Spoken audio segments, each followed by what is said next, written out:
আগামীকাল ভোট। আজকে ভোট কর্মীরা আপনার এখান থেকে যাচ্ছে। মোট কতটি বুথ রয়েছে বা কতজন পোলিং কর্মী নিয়োগ করা হয়েছে বা পুলিশ কর্মী কি রয়েছে, এই বিষয়ে যদি একটু বিস্তারিত বলেন।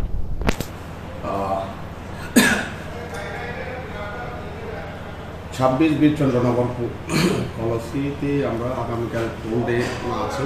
এই পোল ডেতে করতে গিয়ে আমাদের এখানে টোটাল 45টা পোলিং স্টেশন আছে। এই 45টা পোলিং স্টেশনের মধ্যে এসসিআই আছে, ক্যাটাগরির আছে 11টা এবং এসটিপি ক্যাটাগরির আছে 18 এবং নর্মাল ক্যাটাগরির মধ্যে 16টা পোলিং স্টেশন, সব মিলিয়ে 45টা পোলিং স্টেশন আছে আমাদের এখানে।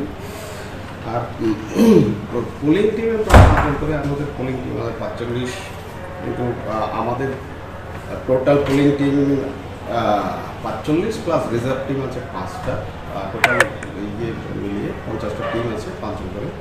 আর পুলিশের ক্ষেত্রে সাফিসিয়েন্ট পুলিশ আমাদের সিকিউরিটি আছে। আর শুনেছি সেন্ট্রাল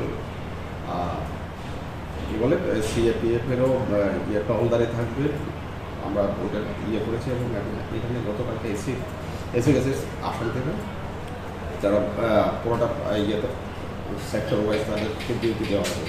আমাদের এখানে